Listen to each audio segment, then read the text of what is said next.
Hello and welcome to an IFA version of Ion Franchising. I'm your host, Lance Graulich. We're in a hotel room suite and we're bringing the action to you. Up next, what is going on? Yeah, great question. And that's a multifaceted issue, right? There's being overweight, there's also being fit. And interestingly enough, those are two different topics. That's kind of the dirty little secret in the world of exercise. You're not going to see a sign at your local health club above the treadmill saying, as a reminder, this is good for your cardiovascular fitness, but it's not going to help you lose weight at the end of the day. Right. It's very rare to go into a fitness facility where the fitness professionals are actually experts in the topic of fitness. Usually they're passionate about fitness. This episode sponsored by SEO Samba. Empower your franchise with predictable results and AI-driven marketing. With folks like Luke in person. So Luke is the founder of Discover. He's the founder and CEO of Discover Strength. Luke, welcome to the show. Excited to be here. Thank you for having me. Thank you for doing this. So you're at the IFA. You've been franchising how long now? We're 4 years into our franchise journey. And why did you decide to take this journey? Because I happen to know and love the story, the part that I heard. A lot of models in franchising start with one location, we're doing great, and we launch the franchise system. Sometimes that could be within a year. In your case, you have, 15 years under your belt and 6 locations. Why franchise? Why now? Yeah, franchising was not on our radar whatsoever. We opened our first brick and mortar location in 2006. We grew that location. We, of course, opened a second location and a third location, and we continued to open locations with no thought about franchising. Now, I was interested in scaling, okay? Now, that means different things to different brands, but we knew we wanted to continue to open locations. And so I knew that franchising was an option. For me, most of my ideas, in fact, all of my ideas are not my ideas. I don't think I've ever had an original idea. It comes from reading. I love to read, and I'm on a plane reading a book about how to franchise your business. And so I'm halfway into this book thinking, this is the path for us. And the reason it was easy for us, the reason that decision was crystallized is franchising represented the things that we were currently already passionate about, which was one, developing exercise professionals. That's what our business was, is we hired a heck of a lot of exercise physiologists, personal trainers, and we developed them. And so we had the systems and processes for developing exercise professionals. That was our passion. We were also really passionate about developing entrepreneurs, business leaders, owners, managers of all kind. I was in a plane every week of the year, across 5 continents, speaking at conferences about our unique approach to business. And I thought, well, why am I teaching our approach to business leaders in every conceivable industry, every conceivable business, but not in our own business? I thought, well, we could do this with our own franchise owners. And so franchising connected to 2 of our massive passions: 1, developing exercise professionals, and 2, developing entrepreneurs, leaders, business people. And so for us, that's what we were already into. It was a natural extension of those passions. Awesome. Developing exercise professionals. So when you look at your franchise owners today, I would imagine they all have a passion for fitness, but most of them are probably not exercise professionals. I would imagine they're entrepreneurs that come from every walk of life and they hire the exercise pros. Is that the case? Yeah, you stated that perfectly. They have an interest in fitness, a passion in fitness. They understand the importance of the work that we're doing, but they have no academic background in it. And of course, they hire for that. We still teach them the business. They understand the important elements of our processes and of course our vision and our purpose, but they're not actually delivering the exercise product themselves. Give me the elevator pitch on what Discover Strength is for those that haven't heard and they're about to Google it. Yeah. Well, busy people don't have time to waste on workouts that don't work. So Discover Strength, you work out twice a week for 30 minutes with an expert, educated personal trainer where you focus solely on strength training, and you get so much better results in a fraction of the time. Got it. Well, that makes perfect sense. What are the top 3 reasons that somebody should invest in a Discover Strength location? Yeah, well, I think those 3 reasons are, number 1, we are differentiated in the marketplace. For a business to be successful, it all comes down to a strategy built around differentiation. And too many entrepreneurs and too many businesses focus on competing around being better or being the best. The consumer can't palpate better or best. So our entire strategy, our entire business has been built around differentiation. To me, you want to operate a business. You want to invest in a business that is differentiated in the marketplace. The second reason that I think you should invest in Discover Strength is you want to be in an industry where the market share, the opportunity for market is growing. Right now, strength training, weight training exercise, resistance exercise is the fastest growing area of fitness. I mean, it is growing at 6 to 7x any other compared to any other avenue of fitness, all the other modalities. So fitness is popular in both franchising and outside of franchising, but the strength training focus, that specific niche, is what is really, really growing, and we're the market leaders in that. We have been for 19 years. So you want to invest in a business where there's growing opportunity. The market is really, really, really growing. And the third reason is connection to purpose. We know that strength training exercise is the most important thing you can do to age well. Strength training exercise represents the only real fountain of youth. If you want to be involved in a business that actually makes a difference at the end of the day in a customer's life, in a human being's life, Discover Strength is your option. Our core purpose, the whole reason we exist, is to connect the scientific research to how people actually exercise. We understand that resistance training, strength training, is medicine. And so our whole obsession is to become the destination for that. And our ideal franchisee says, well, that's what I want to be a part of. I want to invest in a company where there's purpose beyond making money. And the growth that you mentioned, I think it was number 2, is still coming out of COVID. People probably realized, holy cow, I'm at risk. I'm not doing what I'm supposed to. Some people said, I'm kind of skinny fat. And why is that? People are doing cardio and they're not doing weights like they should be. So I think we know, but last I checked, we're like the most overweight or most obese developed country. What is going on? Yeah, great question. And that's a multifaceted issue, right? There's being overweight. There's also being fit. And interestingly enough, those are two different topics. We generally look at being fit as, well, being thin, I don't have much fat. But this is actually described in what's called the fit-fat paradigm. We're better off actually being fat and being fit rather than being thin and being unfit. And then you say, well, what the heck does fit actually mean? Fit just has two definitions. One, it means we're aerobically fit, which in scientific terminology or parlance, that means we got a good VO2 max. We're aerobically fit. And the second definition of fit is we are strong.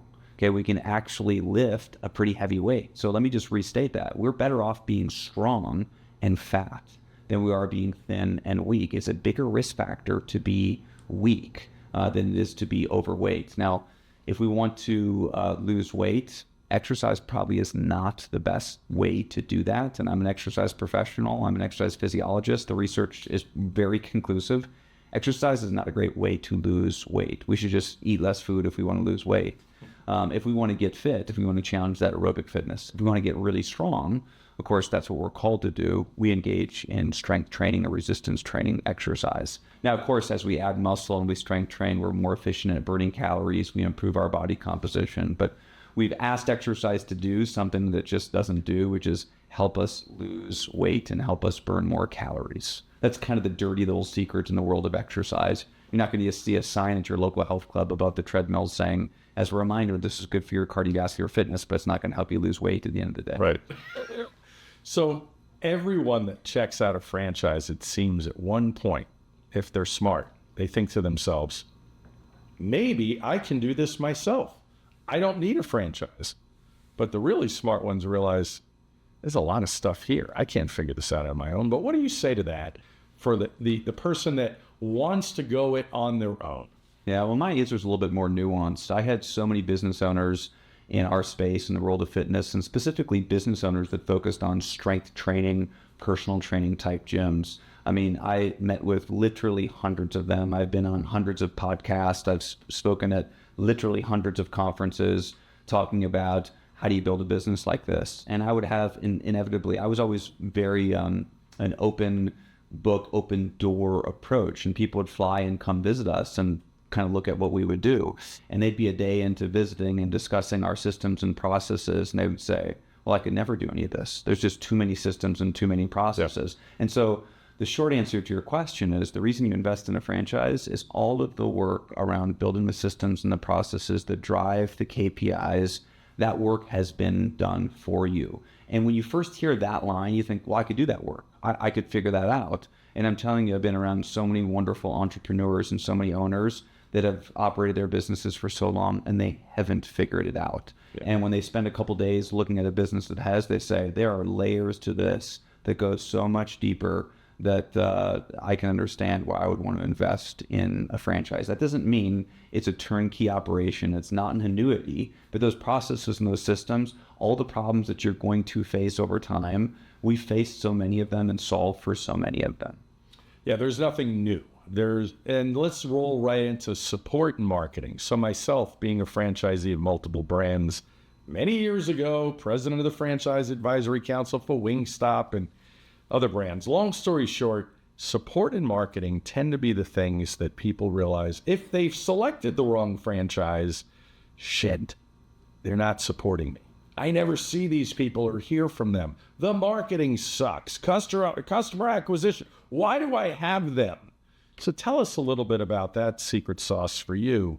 What do you do for support and training initially, and then ongoing support, and then roll right into marketing? Yeah. Big topics. You're really speaking to our real passions. So we start off with the 10-day franchise training where the franchise owner and their general manager is going to come to town. We split it up into 5-day chunks. So they fly to town, they're with our education team for 5 days, they leave, and then when they're not with us, they're working through our learning management system, right? They're watching all of the content, taking the quizzes, upskilling themselves, getting ready for that second 5 days. Then they're back in town for another 5 days working with our education team. And this is where they're learning the business side of the business. This is where they're learning customer service. Our whole mission is to become the best customer service company in the world, not in our industry. There's Chick-fil-A, there's Ritz Carlton, there's Nordstrom, there's Lexus. We strive to have the highest net promoter score of any business in the world. And last time I checked, it was Tesla and us kind of number 2 and number 1. Awesome. So that's our obsession. So that's what you're going to learn in those 10 days. And then when you transition to getting closer to your launch, we have our franchise business coaches on site with you for the 3 days leading up to that launch and as a part of your launch. And then you're on a regular cadence of the franchise business coach being in the field with you. So we don't think it's enough to do a Zoom call. Of course, we're going to do a Zoom call every week and talk about KPIs and talk about what's the major constraint for you right now. We actually want to be in the market visiting our franchisees. Now, we will spend a tremendous amount of money to do that. We think it's that important, especially early on. We also have what we call the Summit Series. So every quarter, we have a significant event that's a system-wide event. So one of them, of course, is our annual franchise convention. We call it the Discover Strength Summit. But the other 3 quarters, we have a significant summit as well. One of them is called our shutdown meeting. This was inspired by Howard Schultz of Starbucks. Famously, in 2008, he shuts down every Starbucks location in North America at one time to go back to the basics of how to pour a cup of coffee. He calls it the art of espresso. So in 2009, we started doing the same thing. We thought, well, we can close all of our locations down and go back to basics and talk about essentials. How do we actually perform a repetition? How do we coach and provide feedback to a client? So we've done that for many, many, many years. That's a part of our Summit Series, a wonderful opportunity for the entire system to come together. So that's what our ongoing support looks like. As a part of that support, we're going to talk about marketing. And I think right now, the stage that we're in, the most important thing we can do as we continue to open locations is share the data with our franchisees. Hey, this is what we're trying in our current locations. This is what we're trying in a sample of our franchise locations. We've increased the spend to this amount on digital. Here's the return we're getting. Here's what you can expect. Here's what the best practice for lead nurture looks like. We're really into that data. So we want to make sure as we continue to experiment, we're collecting data. And we had a call just 2 hours ago today with all of our franchisees being able to share some of those kind of best practices. Can we have this data-driven approach to marketing? Now, let's zoom out. That all has to be built around a marketing strategy. And I have this kind of controversial opinion. I went to Stanford Business School that most businesses just operate in the absence of strategy. I think that's especially true in the world of fitness. I've given a keynote presentation probably 25 times, again, in maybe 8 different countries about how fitness business is in 2025, but this has been true for the last 10 years. actually are operating in the absence of strategy. So the marketing has to be built around strategy. And what does the word strategy mean? It means, well, how are you going to differentiate yourself? How are you different from your competitors? And how can you message around that in a way that's relevant to your target market? Yeah, that's pretty incredible. You have a lot going on. Talk about your franchisees, let's say multi-unit versus single unit. Does the average franchisee that's jumping in today, are they committing to multiple locations? What's the plan there? Yeah, we want every franchisee to start with one unit. And then once you've proven success with one unit, then we'll award a second unit and a third unit. And so we have multiple unit franchisees, right? We have multi-unit operators, but you got to show success with that first unit first. And that, I mean, we didn't know that when we first started franchising. We thought, well, the idea of multi-unit sounds wonderful. And then I read Ray Kroc's book or some McDonald's book, and he said, well, you gotta show that you can do it with one. And I thought, well, that's pretty cool. That's the right approach. I love the integrity. Yeah. And so now it's if you show success with one unit, we'll give you the second and grow from there. And in our model, one unit can be a wonderful business for the long haul for people. And we have franchisees that are opening up their fourth and fifth unit right now, and that's a great business model for them as well. So in our portfolio of franchise partners, we'll have really successful one unit operators, and we'll have really successful 15 and 20 unit operators. Luke, what really makes Discover Strength different from all these other fitness options out there, especially the $15 a month options? Yeah, great question. Three things. Number one is evidence-based, which means everything we do is going to be based on the preponderance of scientific research. It's not fad-driven. It's not market-driven. We're just going to look at the scientific evidence. That's number one, evidence-based. Second thing that makes us different is efficient. It's a 30-minute workout twice per week. We do not allow you to come more often than that. Okay. And the third thing that makes us different is what we call expert educated trainers. Now, for us, they're all certified American College of Sports Medicine exercise physiologists with degrees and advanced degrees. Again, those three things that I just mentioned make us different on paper. They don't necessarily make us better, but they make us different than the rest of our competition. It's very rare to go into a fitness facility where the fitness professionals are actually experts on the topic of fitness. Usually they're passionate about fitness, but they don't have a lot of academic credential around that. So those are the three cornerstones to that differentiation. Yeah, I don't want an orthopedic surgeon passionate about orthopedics. That's an analogy we use all the time. I want them to be an expert. Exactly. And I am not the first surgery he or she is doing. We say that about physicians. We say that about accountants. We say that about attorneys. When's the last time you hired an attorney because they were passionate about the law? No, they have a background and academic knowledge around it. And the world of fitness, we've kept the bar really, really low. And I love fitness, but we've kept the bar low on purpose, so it's easier to hire people. Discover Strength exists to change that. We want to be a part of kind of this allied healthcare continuum, so you have to have credentialed professionals. Tom Cruise famously said, "Show me the money." So let's talk about the item 19. I heard it's pretty good. Yeah, from us getting into franchising and learning about what an item 19 was, I learned pretty quickly that the more transparent you could be on an item 19, the better. And so we thought, well, let's just show everything. And so, of course, we have locations that are 1,600 square feet, 1,800 square feet, 2,000 square feet, doing well over $1 million, $1 million, 1.2, 1.3. We had a new franchise that just opened that did over $1 million in their first 360 days. And so all of that's in the item 19. The things that we believe in transparency, and we don't want to oversell. And so I hate the idea of projections. I hate the idea of selling what could be in an item 19. So our item 19 this is just what it is, total transparency, a look behind the curtain and what's actually going on in all of our locations. Yeah.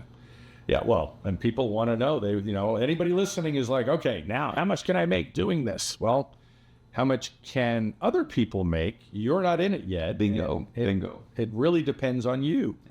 1,600 square feet is the smallest to about 2,200. Is that? Yep, that's the range. Yep, that's the range. Got it. And what does it cost these days, roughly? Yeah, around $400,000 to $500,000, and the range, and that's almost everyone's going to get a significant tenant improvement allowance that they're going to recoup a heck of a lot of that, but that's the number that we put in the FDD. Yeah. Most of that variability comes from if you're building out a location in Washington, D.C., versus Des Moines, Iowa, you're going to have significant variability in the build-out cost. Yeah. But the equipment is going to be preset. Some operating capital is going to be preset. Signage is pretty consistent. Yeah, that's awesome. You've been amazing. Final thoughts, final words of wisdom for the audience. Could be aspiring entrepreneurs. Yeah. be involved in a business where at the end of the day, the core purpose, the fundamental reason for being connects to something that's greater than making money, because there's going to be hard days in business.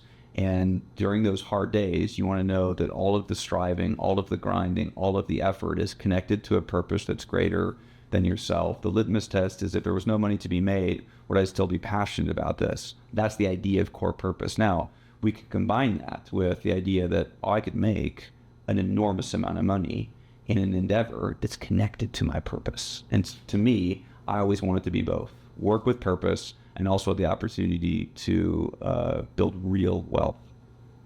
Fabulous. Thank you so much for being here. You were just truly awesome, my friend. My pleasure. Thank you very much. Thank you.